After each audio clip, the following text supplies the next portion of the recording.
Yeah, I'm inside. I like hiding things in stupid areas. Like, I'm the biggest guy that hides things in stupid places. Like, the number one thing I do is just hide things in stupid places. Oh, also you can get a rare helmet out of this fridge. I just thought I should let you know.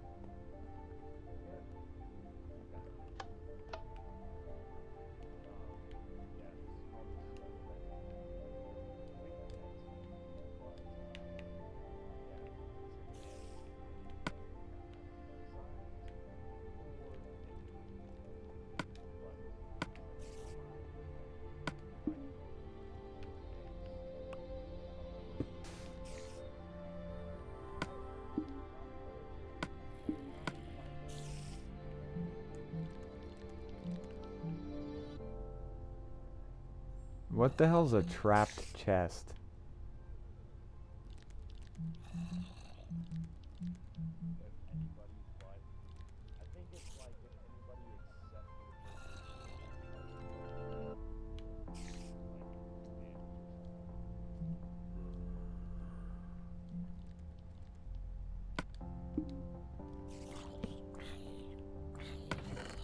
And in here I leave my boots of sanguine. So all of my rare chest pieces, all of my rare armors, I'm gonna hide them all over your world.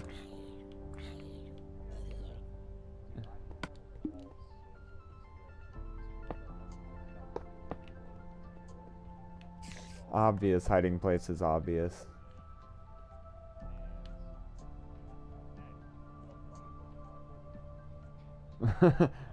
But there's a chest there.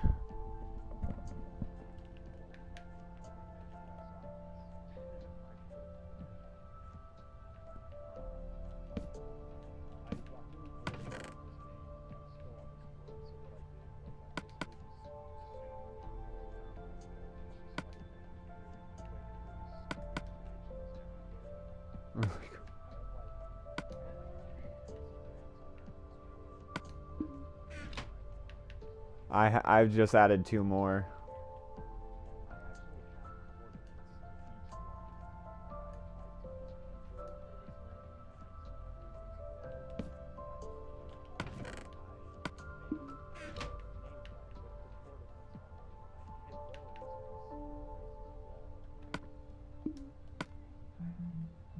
Nice.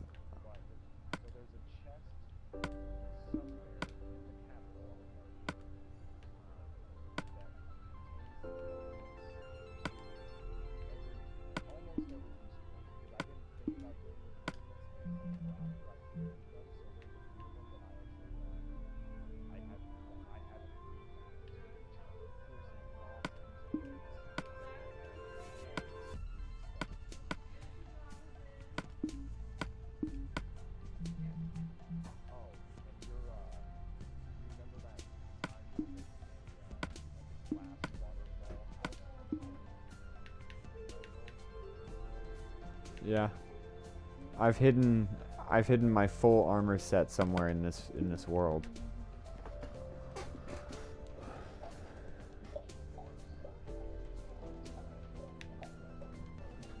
The dumb place. We should call it the dumb place. Or yeah, check on top of the sea. Check on top of the sea. There should be a sign that says, "And here I lay my sword, my trusty, wonderful sword." I have to recraft the Undying Rose and then put it somewhere. The most valuable bow. The first one was lost during a sniping contest on top of the helicopter. It shall be missed. This fully identical replica was also created by its original creator of the first one and has been hidden here for safekeeping. You may take it if you are worthy.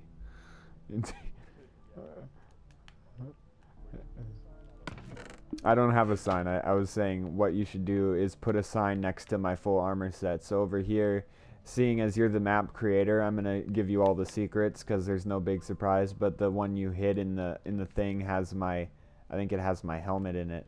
This one over here has, or no, I didn't have a helmet, but I put the very first enchanted helmet that I crapped all over with enchanted stuff. And here is my go-to helmet.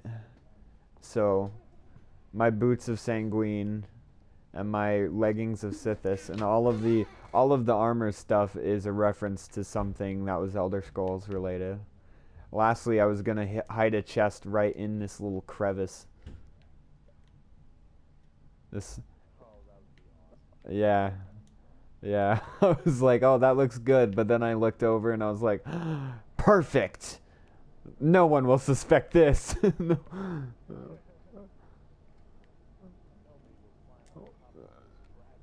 What is? Yeah, what is this down here? Oh, I know what this guy is. I was like, what the hell is this? And then I was like, this is a Pokemon right here. This right here, this.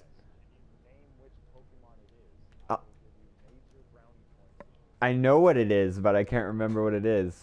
Hydreigon, right? Fuck.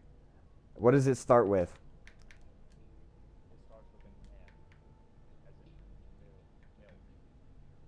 Wait a minute. This isn't like... this is a dragon, right? Uh-oh. Yeah, and I'll just tell you right now, this part, the body part, I have to redo. It's not. The heads aren't complete by any means. No, the head is definitely complete. That's the one part that is, and the tail is too. It looks kind of... It has 4 heads, right? No, it does not. Oh, it doesn't? There's like a 3-headed dragon in the Pokemon game. Oh, I know who you're talking about. Yeah, that's like Hydreigon. Yeah, that's what I was thinking. I thought this was Hydreigon. I'm like, this is the guy that I'm... What is this? I don't know what this is, actually. Oh, wait. Am I looking at it wrong?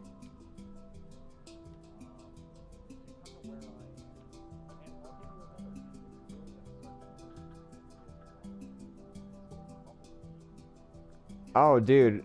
Wait. Show me what part the head is.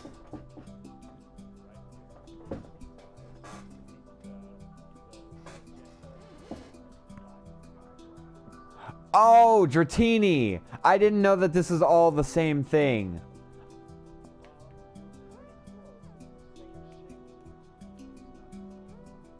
Oh, man. Frick. It's what it evolves into, right? I know what you're talking about. I had a French card that was from this. It was rare.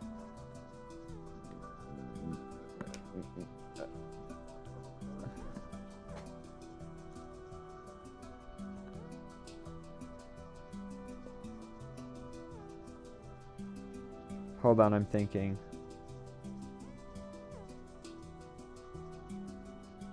It doesn't evolve. What does it evolve from?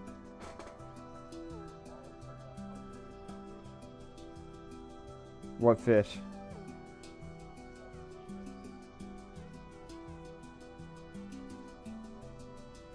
Phoebus.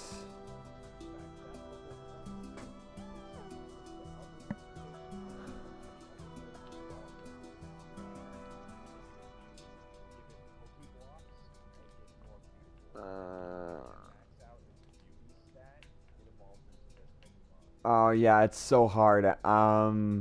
Milotic. That, how do you pronounce it though? Okay. Yeah, I had a French card of it and I was trying to use my photographic memory to remember exactly what the title was, and then it popped up and I was like, oh, so that's what it said, but how do I pronounce that? Because I could never figure it out. It was a French card, but it had the same name in English as it does in the French version. So there's no translation for it. So I was like, oh, then... But the rest of the moves were all in French, and I lost that damn card. I was like so mad. I couldn't find it. And then there was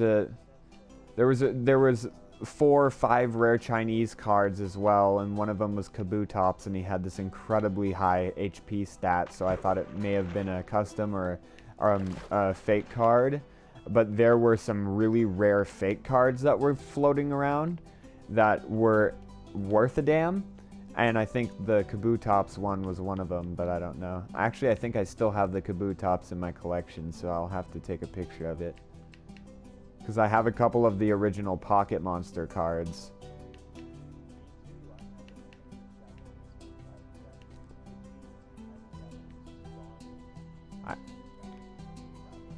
That French one might have been fake.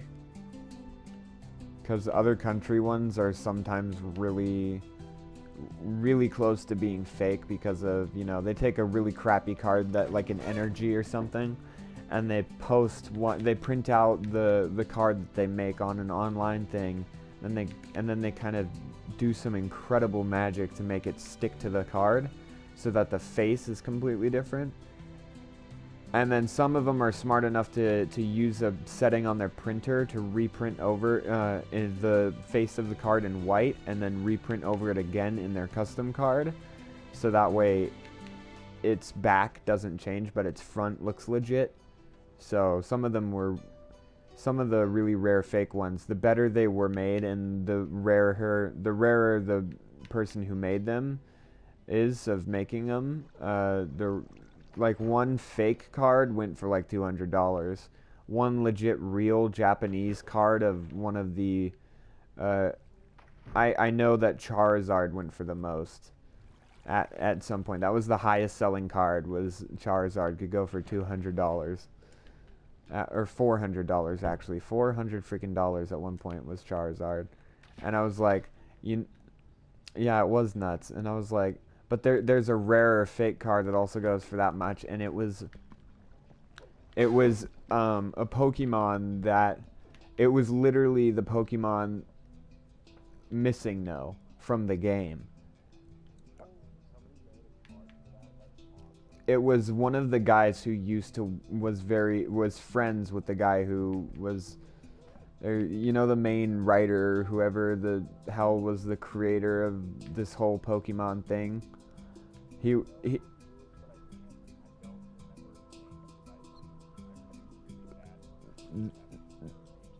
the reason why it sold so much is because there were only 5, and they were made by someone who nobody knew, and he worked for Nintendo, but he dropped out of working for Nintendo. But the crazy part is they couldn't figure out which one of them did it.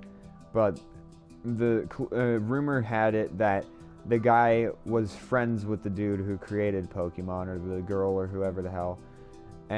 Or another rumor was saying that the guy or girl who created Pokemon had a relation to a guy, or to his co-worker, or had a co-worker or friend like that, and their cousin whose son made the card, or something like that. So there were a lot of rumors going around, but nobody really knew exactly where the cards were coming from, because, you know, when you use a fake card service or something like that, you can trace the IP, but not from the card. You could just figure out, like, you could backwards image search it, then trace it to the exact time it was created or something silly like that, and eventually figure out who it was that made it. But there's just no way to track who made the cards. And it was the same card every time, but it was printed 5 times. And the reason why they're so rare is one of them was mistakenly printed over a Charizard card.